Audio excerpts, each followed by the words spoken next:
Welcome to the Ovation Show, where we are talking to business owners and executives. We're discussing their business growth, corporate culture, sales, and strategies. We're going to hear about their successes, their challenges, and hopefully we get a little bit of education, inspiration, and maybe some motivation. So now let's learn, grow, and connect. My guest today is Greg Massey. He is the CEO of First United Bank out of Oklahoma. But Greg, first of all, welcome. Thanks for coming in. Great to be here. So I didn't even know who you were until suddenly you build this massive, beautiful building in my backyard. In Plano. So appreciate that. But we want to talk a lot about the Plano community and what you've done for us. But first, let's kind of get to know you a little bit. First United Bank, you're the CEO. You started with them in 1990, but we were just talking about your dad. When I was going through your corporate book, we were talking about your dad, I guess. Talk about when your dad got into the banking business. Sure. Dad was an entrepreneur, and back in the 60s, he had the opportunity as a young man to put a group together to actually purchase the bank. So this was 1967.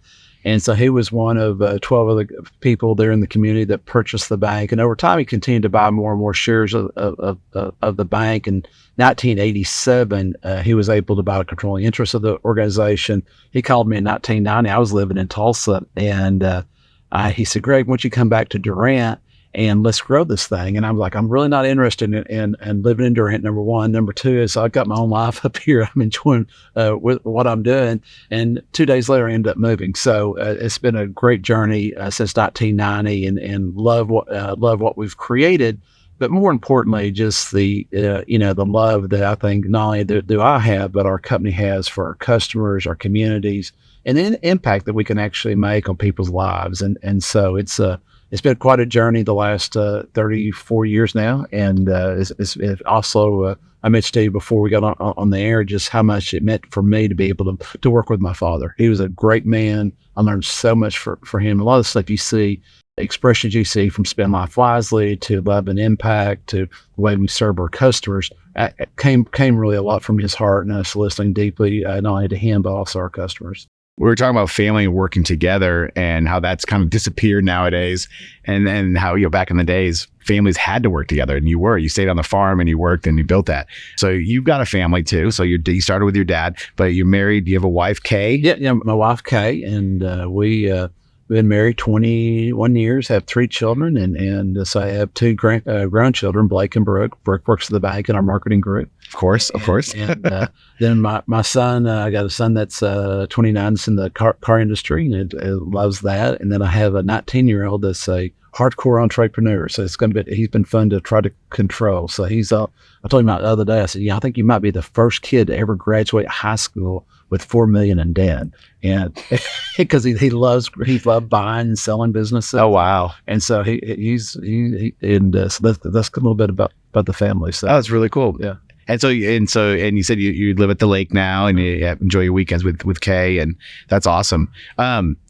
Looking at the company, so founded 87, your dad started it, and you went there 90. Talk about your career path, because you're CEO now, but what was your career path through the bank? It was interesting. I came back in 1990. I believe 93, 94 is when Dad actually made me president of the company. And you have to remember back in those days, when I got to the bank, we were 100 million, 30 employees.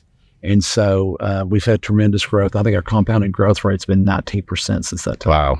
And so, but I was young, and he made me president of the company at a very young age. And I'll never forget a great story real quick is we, at the time that this was back in the 90s, the lobbies were super packed, especially the 1st, 3rd, 15th, every Friday. So I met a guy that had retired in Durant from St. Louis. He was an insurance man, executive, and retired on the lake. And I said, hey, would you come in and help me just direct traffic and hand out popcorn?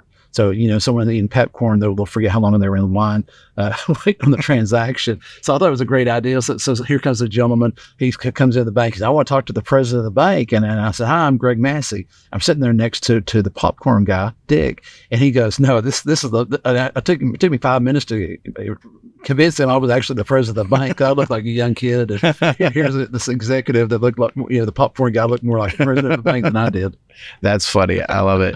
So you've grown the bank. As you just mentioned, the size of it, 30 employees, and now, you founded at 1900, but look at 73 community banks, $16.1 billion in assets, 300,000 plus customers, 1,945 employees, 2.9 billion in home mortgages. The list goes on.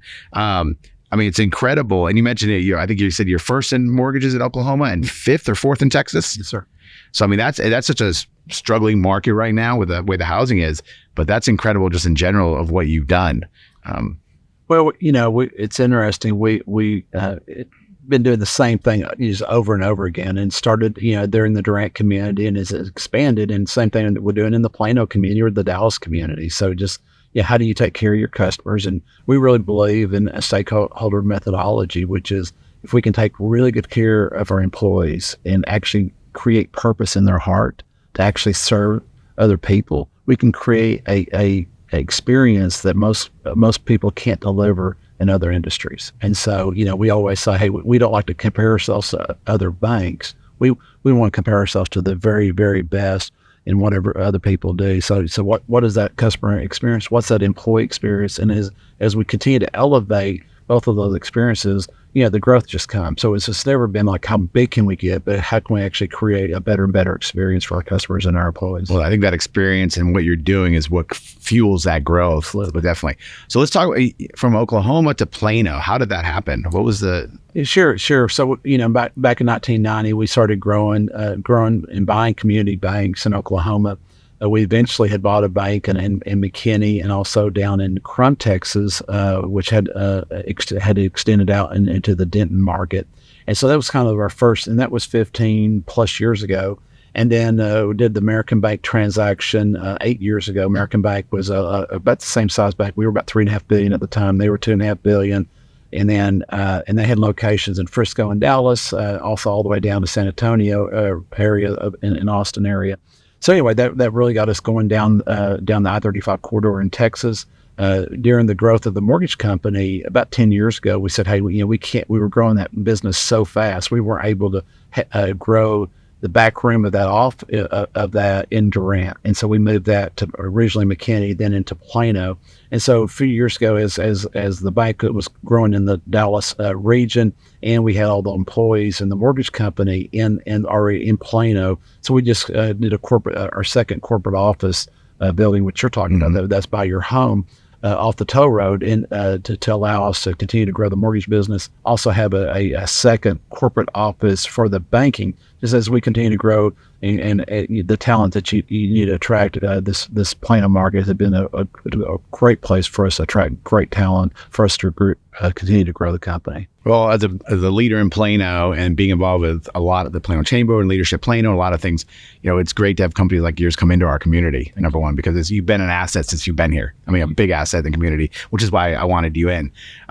Let's kind of talk about a little bit how I got to know you guys, because I think that sets some of the stage of this giving back and being this experience. I told you that I'm on the board of Top Achievers with Lawrence Mann. And so we do all these different programs. And so we were talking about doing financial literacy and STEAM programs, and we do esports, electronic games and things like that. And we didn't have a place to do like the esports.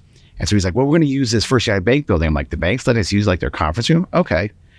And so I drive over there and I walk in and I'm like, wow, this is amazing. We go up on the second floor, these massive conference rooms, TV screens, digital screens. And it was perfect for us. And we set that up and I was like, this is incredible. And so I just thought this was, hey, you guys were just being nice to Lawrence Mann and Top Achievers. And then you also had a box set up downstairs to collect donations for Top Achievers. And so you see that right away, you see that experience, like, why are they doing this for, local organization? But I think it's fantastic. Well, then I meet Dondre Allegra, who has become a friend, and I love her. And so I get a tour, and her, and then your bank manager, your branch manager, I'm getting a tour of the place. They're walking me around everything. They're like, come in, you can sit down, have a book, have some coffee, read, do your work. You need a little conference room to meet. We have little ones downstairs, big ones upstairs. And like, they're free? I'm like, yeah, this is a community place to come together. And so I really started, and then of course, signs everywhere have all your mission values, which we'll go into. But it was just incredible to have this, somebody built a building that is open to the public. And just giving back and having meetings. And then it's funny, I talk to people like, oh yeah, we had our meeting there. It's fantastic. We love that place. So, I mean, you became in a very short time what I believe a staple of Plano. You made your footprint. Thank you. And now, the rest, we're enjoying it. So I appreciate that. Thank you so much. But let's talk a little bit about the company itself, because I think you mentioned spend wisely. And I think, we'll go through your mission values, your pillars, because I think all of these are just amazing. But your mission, it says everywhere you walk, you see spend life wisely in the building. But it's to inspire and empower others to spend life wisely. So let's talk about that first and where that came from and who developed that. And Sure. It was interesting. Back call it 2003, 2004, we had grown quite a bit. And I'd taken over as CEO. We went from $1 billion to $2 billion, about 3.5 years. And we got off a little bit of course of where we wanted to go. And I was like, okay, we've got to get back on course. And there was just some deep soul searching that I did. And I was actually down in Austin. A friend of mine, Roy Spence, was speaking, and he was talking about purpose-based organizations and how to verbalize your purpose. And so I was like, wait a minute, the purpose has always been in my heart, my dad's heart. And when we were small, people could see what we really wanted to do, but we had to verbalize that. And so that was just a verbalization of what we thought was in our heart, was to, how do we encourage, so you talk about inspiring, how do we encourage someone to live what God created us to live? And then actually, how do we get empowerments about giving people the tools? And so how do we encourage, give them the tools, and others being all of our stakeholders, our employees, our customers, our community. So why does communities come into our banks to use our space? Because others is communities, is our partners, our stockholders, it's all of our stakeholders. And then spend life wisely, which is really interesting. If you really go to the depth of wisdom, wisdom is the primary thing. In Proverbs, it talks about, wisdom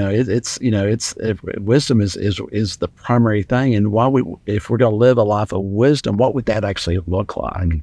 And so spending, you always say, we've got billboards up now. It says spend $6.05 wisely, spend dinner time wisely, and so it's these moments in life that we get to make a choice. And it's just that choice comes from a place of grounding of wisdom. And then we try to say, okay, if we're going to do that, then we could create these values that are around love and impact. So so you think about love. How do we actually love our employees? How do we love our customers? How do we love our communities and have impact in their lives? And so that's that's the culture that we created. And then you open that up, and what happens is employees find their purpose in serving other people and have an impact in their lives. And so our locations are that's a community bank. It's a great community bank now in Plano. We go on the first floor, that's a pure community bank. And we're just trying to have impact on each customer that walks in that door, every community member that walks in that door, every employee that walks in the door. And so that's, I was with a design firm one day. I said, I want when people walk in the door, I want us to live out that purpose. And what's interesting, I'll never forget this.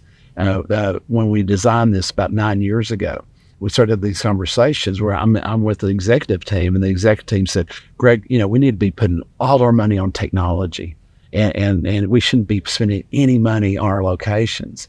And I said, I see the opposite. See, today, the average customer only comes in a bank two times a year on the retail side. Small businesses, some come in every day. Mm-hmm. But just depending on your circumstance, how often you actually come into your location. So I said, we only have a smaller chance of might have an impact when they come in. So I saw the opposite thing. Let's make it bigger and better, and let's let our purpose come to life in a way that only that design could actually do it. And so that's all the different things. We give away books in there about the 4 pillars of spend life wisely, and that's also just a prop test so we can have deeper conversations with people on their own journeys.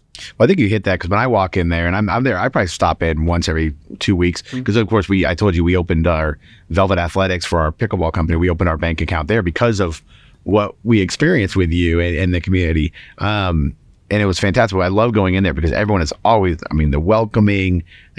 They come out from behind the desk and they greet you at the door and they direct you and they'll show you where everything is. It's just a very different experience from a bank.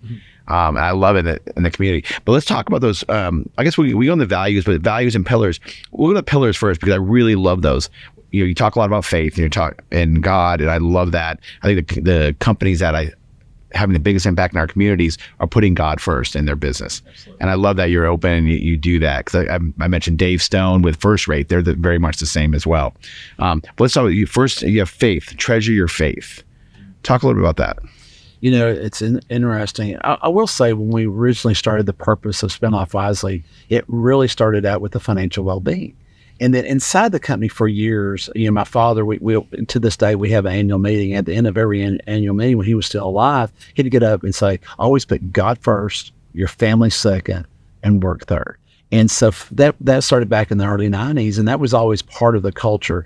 Well-being was part of our culture. We hired actually the Cooper Institute here in Dallas actually help us with our well-being.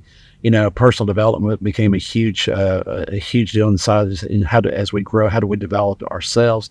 And had a board member say one time to me, he said, Greg, if we're a stakeholder company, why would we not give all those other three to all of our stakeholders, including our customers and our communities?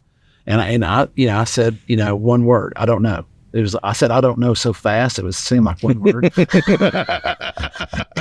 and so, but that was, it was like, yeah, we got to do that. So that really started down the pathway. And so, and I'll tell you, the faith has been probably as cherishing for me as anything else we've ever done. I tell a story about a lady coming through Paul's Valley, and this is how it shows up. Right, so lady shows up in Paul's Valley. She's in the drive-through and she's crying, and the lady that was waiting on her said, "Are you okay?" And she looked at her in the drive-through. Think about drive-through of a community bank, Paul's Valley, Oklahoma, and some small town. And the lady said, "I'm upset. I just found out I have cancer. I'm on my way home to tell my husband.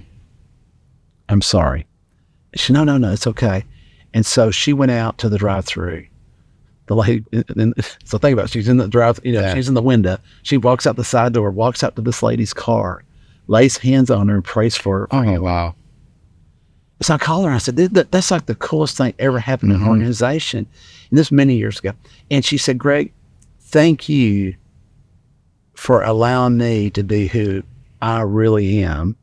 I don't have to hide that at this place of work. I'm letting God use me the way he wants to use me. And oh, by the way, I'm a cancer survivor. Wow. And I know what it means for someone to actually pray for you versus say they're going to pray for you. Mm-hmm. And so that, so it's amazing today how, we have, group meetings, with employees, with customers, with prayer, and just putting him in the center of our lives creates, this incredible courage to do what's right. And so it's been a blessing for our company. And I think it's helped to, we have a deal called Spend Life Wisely University. And this is something that each of our employees go through. And so our employees go through Spend Life Wisely University, and it helps them define, hey, what's their purpose in life? What are their core values? And then what's their own path of the 4 pillars of Spend Life Wisely? And we've actually had people baptized. We've had it's crazy inside of any type of organization. And it was just, because we always ask people, you got to meet people where they are, and how do we help them make the next step? And a couple of these folks that were baptized, they'd already been saved. They just never went on with their baptism. So their next step was that. So everything you see and what we're trying to do for financial well-being, to personal development, just meeting people where they're at in their stage of life, and just, helping them, hold their hand or whatever it might be, and have that conversation about that next step. I love that. And I feel like nowadays people get like tied down where they can't express themselves. They can't live the life they want to because the employer says, we can't, it's going to, it's going to offend somebody. It's going to bother somebody. I mean, really think about it now. Somebody walks out to a car and puts his hands on it. That's assault. I'm videoing you. The days have changed. And I think it's fantastic that you embrace that and you allow that. Yeah. Well, I think the world needs a big hug right now. Yeah, I agree. And I always say, and that's why, I love that we're faith-based, but also our values is the love, right? So how, the world just needs a lot more love and care, joy, peace. I mean, that's what, you think of the fruit of the Spirit, that's what we're trying to embody in the organization. I love it. Now you kind of hit on all 3 of the other pillars you had: financial, care for your money; health, invest in your wellness; and then you have personal growth, enrich your mind. It sounds like your university does all of that. It really helps people get their mind right and hit those pillars. Yeah, it's amazing how especially internally with our employees, how they create their own personal development plans.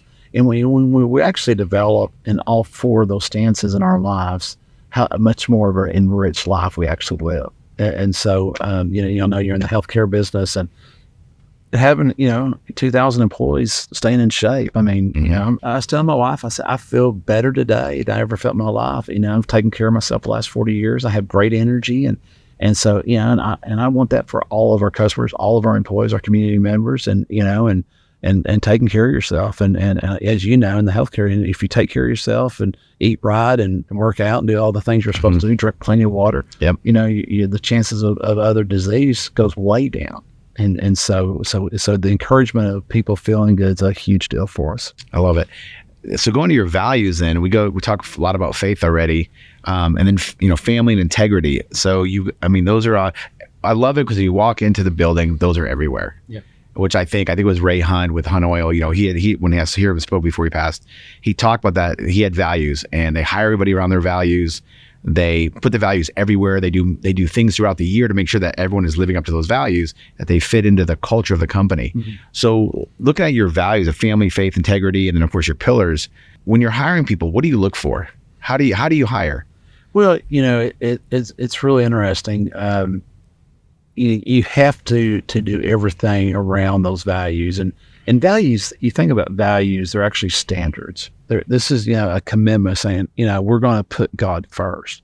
Well, think about that. There's only been one person ever to do that, and we killed him on a cross, right? And so we know that we fall short on every one of them. Mm-hmm. But our intentions, our standards, this is going to be the standard we measure by. And so, when you're actually recruiting people, both on the, and we have the six of those really kind of divided between love and impact. So under the impact side, you got performance, teamwork, et cetera, relationship building, communities. So those are all under the impact side. But but you got to do it for the right reason. So we can actually have impact through performance, through love. I was in one of our locations, and we were out talking about our values. And I'll never forget this lady. She said, "Greg, I'm so excited about being on a high performance team because when I walk out the door, I can be the mom and the wife God wants me to be because I can forget about the organization."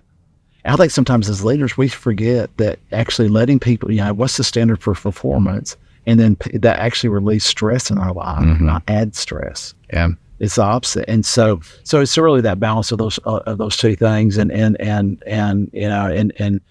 then your question was in regards to recruiting, and you just got to recruit people that are driven toward that. And what's happened to us over time, I'll never forget a good friend of mine here in Dallas said, "Greg, you succeeded when people are calling you wanting to go to work for you."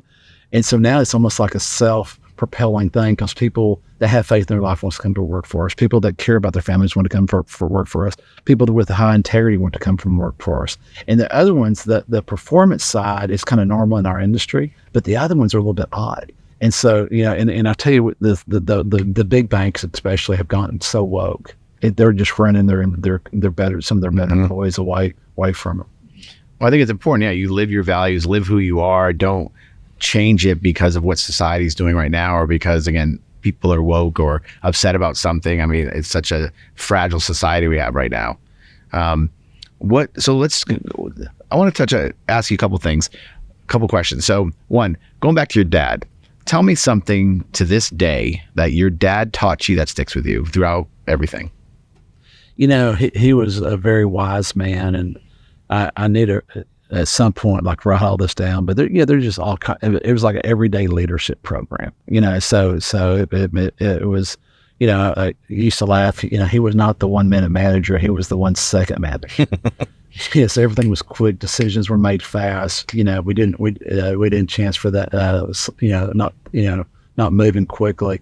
I'll forget one time I was a young leader. Like I said, I was young, and when I became president of the bank, and he sent me to quite a few schools on banking, and we needed to change a lot of stuff in the bank. And so I was trying to change things, and things weren't moving quite as quick as I wanted them to quick. So I went up there to, cry about it.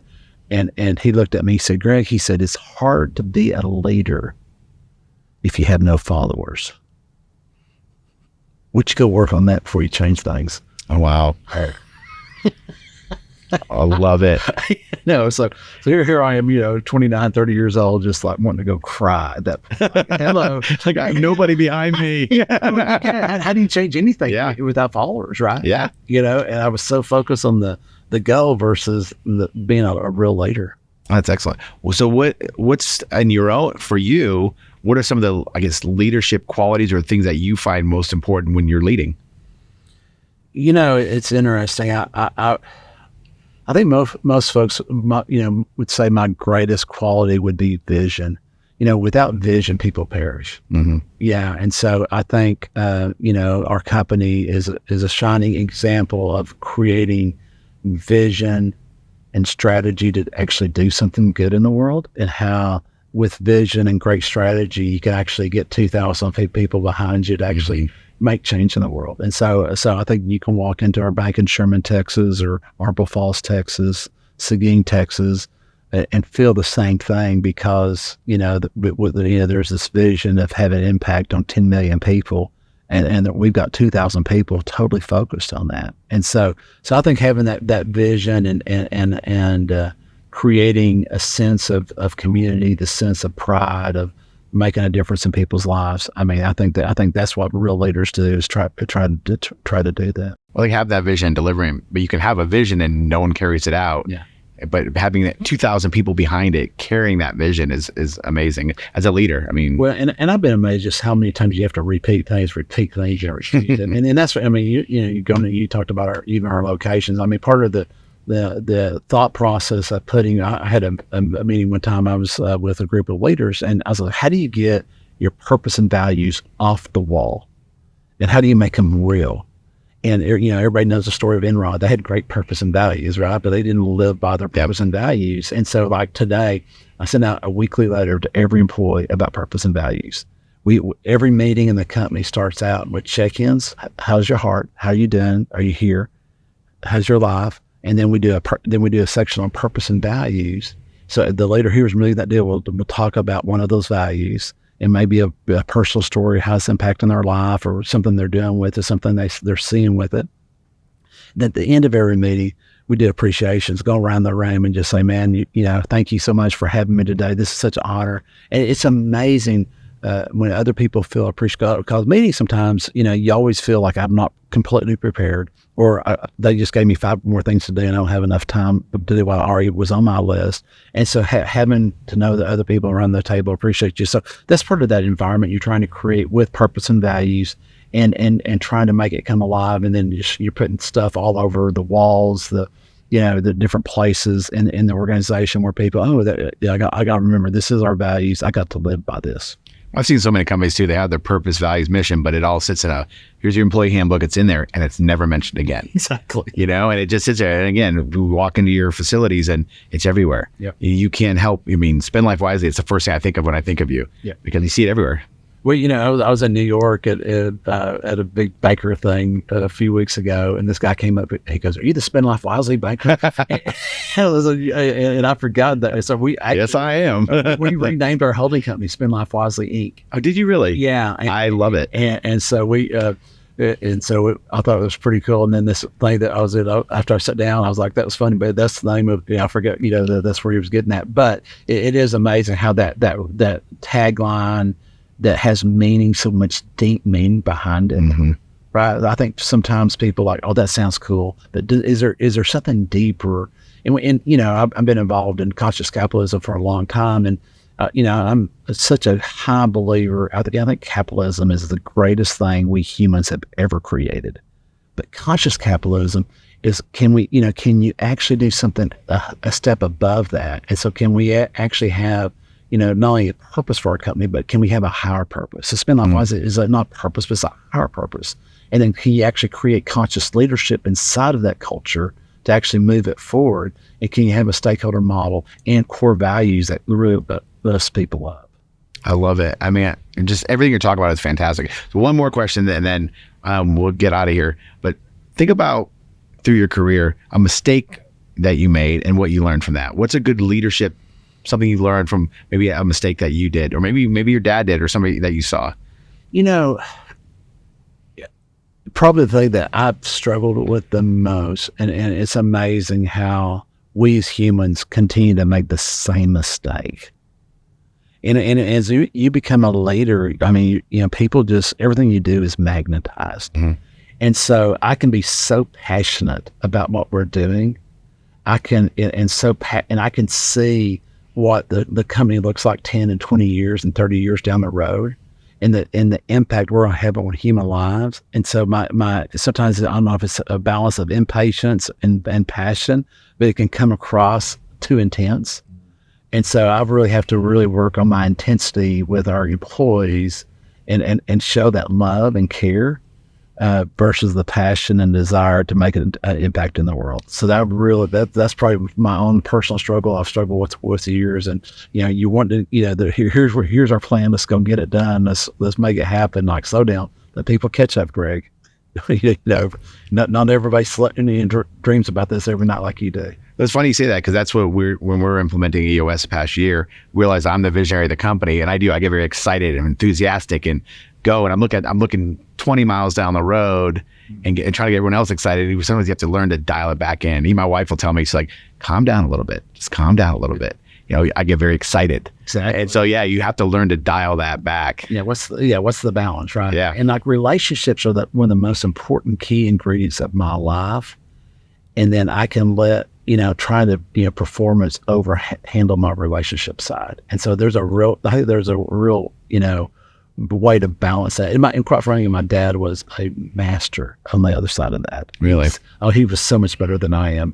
That, he was able to contain his, vision and really make those relationships the most important thing in his life. And that's my aspiration. I love it. So last question then, I just thought of something. So talking about the vision, what is the vision for First United? Yeah. So our vision 2030, short story on that real quick, is it was co-created with all of our stakeholders. So we a year-long process with each stakeholder. And so the vision is impacting 10 million lives by 2030 through Spend Life Wisely. And so that's the simple side of it. Is through, and there's quite a few legs underneath it, but what the example of that was, so we created a Spend Life Wisely Academy for small business people like yourself, that they can go through that. And we actually teach them, like, how do you actually lead? How do you actually scale your business? How do you build a conscious business? How do you actually have emotional intelligence in your business? How do you actually build faith in your business? And what's cool about it, we've after that, for people to go through all 5 courses of those, you can actually add 3 more and actually have a master's of leadership through the John Massey School of Business. Oh, wow. And so that would be an example of what our customers said. Hey, we want, we would love to do more what you're doing, Greg, in our industry. We want to have more impact in the world, in our industry. And so we created the program. We've had I don't know, probably over 150 businesses, but our goal is to create 4,000 healing organizations in the communities we serve. Our belief is, if we can create 4,000 healing organizations in Oklahoma and Texas, we will actually change the world. Because you take the top 20 businesses in every community, you've changed that community forever. That's an incredible program too, and especially with so many small businesses, but then also entrepreneurs coming out with no business experience. Hey, I'm starting a business. Have you any experience? No. It's a great stepping stone to get them, hey, here's the basics of doing that and building a culture. And one of our classes in Seminole, Oklahoma, a small town, an industrial top company, he sent me a letter after going through our leadership class. He said, I just finished my board meeting. And I've always had the worst annual stockholder meeting every year until after that leadership course. And we were actually able to have difficult conversations with real outcomes. I'm inspired beyond belief. And so it's amazing giving people the tools they need to actually move and progress their businesses. This has been awesome. I appreciate you coming in. This has been fantastic. First United Bank's been such a great thing for the Plano community, and learning more about you and learning more about what you're doing and the goals. I absolutely love it. So everyone, if you're in North Texas, swing by a First United Bank. If you're in Oklahoma, find one. I mean, you won't go wrong. They're fantastic. They're such a pillar in our community. And with that, I want to thank you for tuning in today with Greg Massey, CEO of First United Bank, and go spend life wisely. Thank you to our sponsors and supporters. 33 Inc., helping your brand grow with custom screen printing, embroidery, and merchandising solutions. Smart business concepts, providing financial services to drive profitability, scalability, and flexibility of your company. And Texas CEO Magazine, informing and educating business leaders across Texas since 2010. As business leaders, we all know that healthcare is expensive. In fact, it's one of the top 5 expenses in most companies. The decisions you make or don't make in your healthcare plan can have financial repercussions down the road. But not all is lost. There are ways to take charge and get your employees the best possible care, all while reducing overall costs for us as employers and employees too. Get your copy of Life and Death Decisions in the C-Suite, where Dan Labroad and his colleagues pull back the curtain and address how the private healthcare system and health insurance industry have plagued businesses for decades. What you'll discover will empower you to take back control over your health insurance costs that could mean massive savings for your company while giving your employees better quality health care.